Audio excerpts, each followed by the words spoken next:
Is FragComm dead? That's a good question.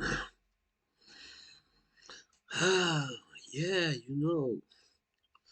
this is a quite a complex question, and the answer is also complex.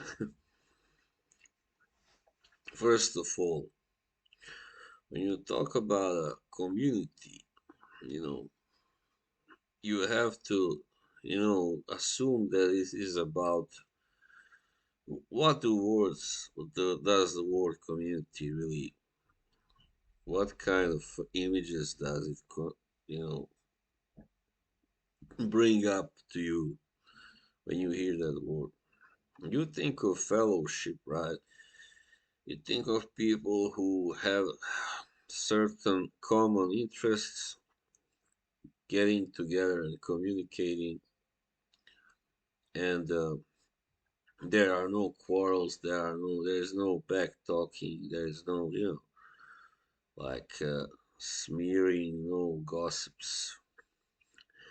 However, in this community, there's all that I just mentioned, and that has always been the problem. Obviously, there has been so many, so much nonsense, especially this year.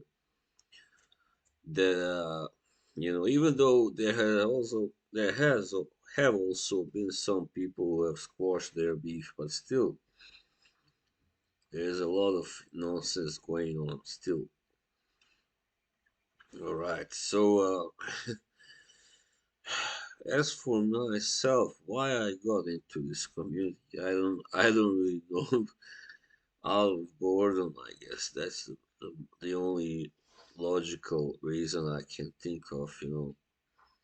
I never was the guy that was so interested in fragrances that he could just talk about them for hours with others.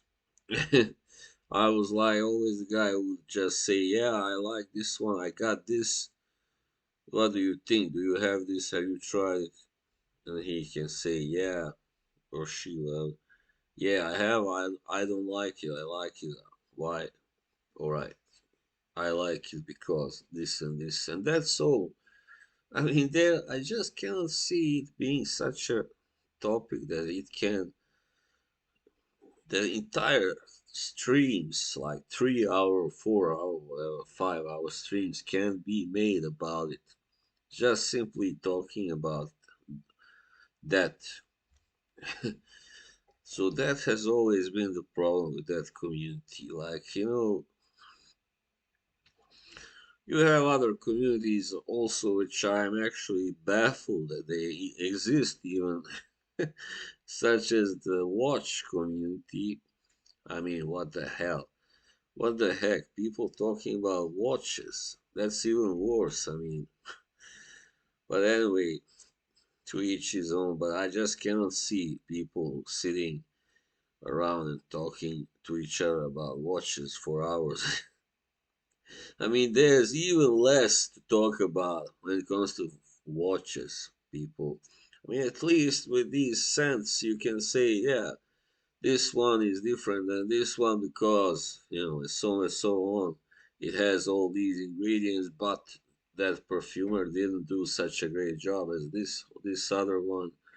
So there is something, at least something to talk about there. But still, people who sit there and like, go like, patchouli, clary, sage. I don't like the feeling. Anyway, I like this, but they should have done this and that, and no, no, or just no, no, thank you, nothing for me really. But yeah, and sometimes I'm really astounded that people like who are in their 40s and 50s can spend so much time on this nonsense. Really, I mean, just I mean, don't you have anything better to do? And they build entire channels that dedicated to fragrances and watches, even more so. And you got also the whiskey community. I heard, but I'm not gonna even go into the you know ludicrousness of that whiskey community. Yeah, right. This is barley. This is single malt. This is double malt. What do they talk about really there? I mean, really ridiculous. But yeah, that's fucking YouTube now has become just ridiculous. Simple as that. All right, and then, but the problem is, of course, like my friend Mr. DDLD, hello, said not that long ago on a stream. The problem now is nobody or very few people want to watch people talk, sit and talk on streams and discuss this stuff, fragrances. All they want is to watch videos and shorter videos, which can help them to pick the right fragrances, right, for this and that occasion, right? So yeah, that's why I mean people like Jeremy have also he used to do videos that were quite long, but then he just started doing 1 2 minute videos, and yeah, that's the problem. I mean, but that's if you care about having as many subscribers as you can. But I don't. I never care about it. I never give a damn about the fucking algorithms. All that bullshit. Yeah, and I'm happy because it really can make you frustrated. All that stuff. 1 month is going well, then the next suddenly it's not going so well, and you are like, holy crap, what's going on? Like you're busting your head to find out what happened, what went wrong, what did I do wrong, and what can I do now to get it back up again? And yeah, So, but yeah, I mean, as my buddy said, that DDLD is, yeah, people just want to watch videos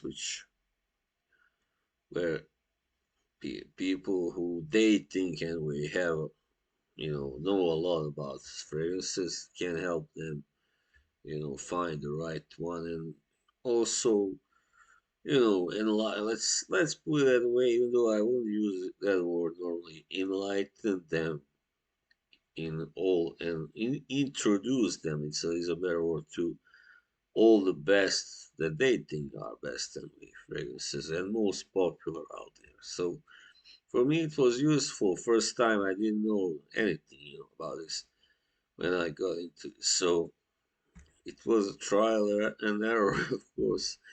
I ended up buying a little too many, in the end. And but anyway, streams are just, you know, the problem is that too few people know how to make it interesting, talking about this subject.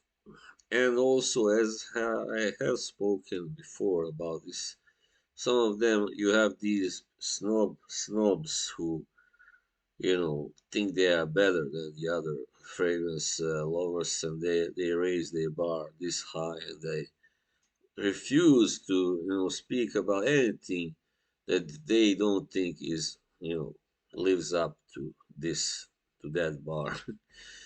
So yeah, yeah, but fair enough to I mean, more power to them. And but I would have never done that. I mean, I'm also happy that I don't belong to that part of the community, the snobbish part, and people who just like axe entire fragrance houses just because they do certain things that they don't approve of. their practices are. So it's not has nothing to do about sense really, or very little. That's the worst thing.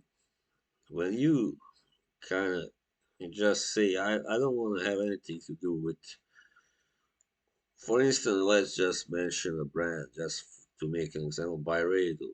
Byredo.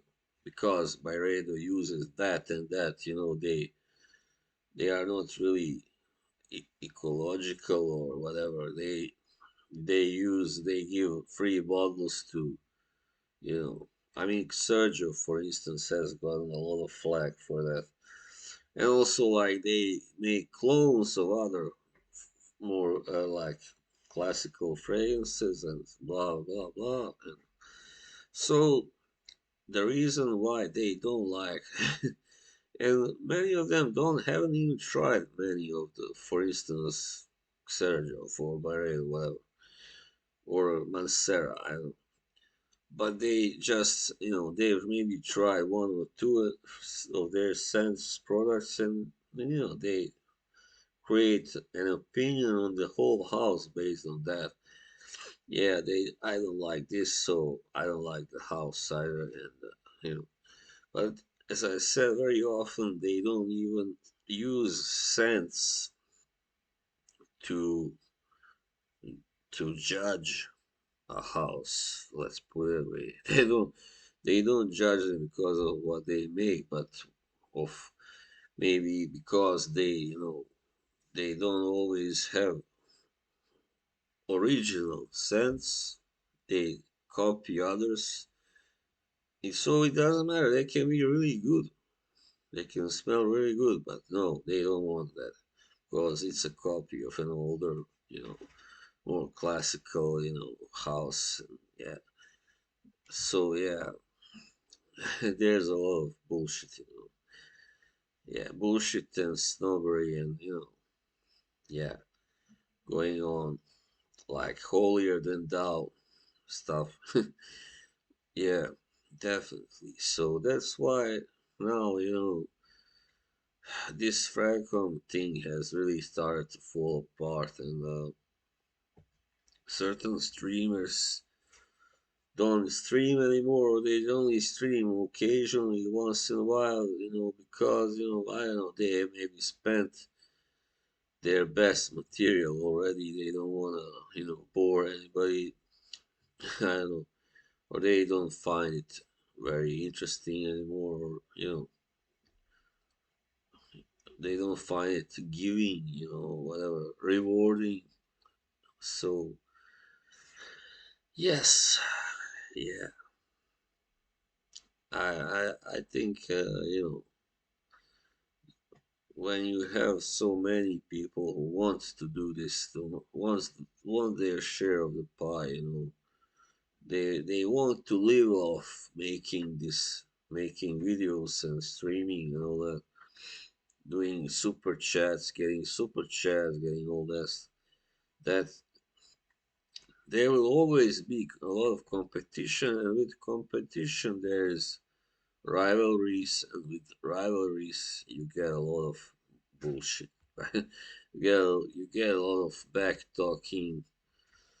You get a lot of people posting shit even on all the jerks. You have people who have a channel, but they use a secret, how to say, username, so nobody can tell it's them. So they post shit about somebody else, another fragrance YouTuber they don't like, and you know, it just never ends. It's a vicious cycle. So I'm really quite sick of it, myself. But I will just continue doing these reviews for my own fun and pleasure, and for some, because I have also recently, last few months, gotten quite a lot of new subscribers thanks to that, to being a part of FragComm, and I have to be grateful for that. Yeah, I mean, my number jumped from like 345, let's say, to 558. So in a matter of just a couple of months, that's no no small potatoes, you know, that's a big deal. So yeah, I mean, even though I don't really care that much, but it is nice to have more subscribers, to know that more people want to watch you and follow you. Of course, not gonna be so, holier than thou and pretend. No, it doesn't. I don't care about that. I do find it really nice, but on the other hand, it's not something that really drives me, like that gives me so much motivation and pleasure. It does help, but it's not a big part of my life. So anyway, thank you all for watching this, all of you who will watch this, and see you. Bye.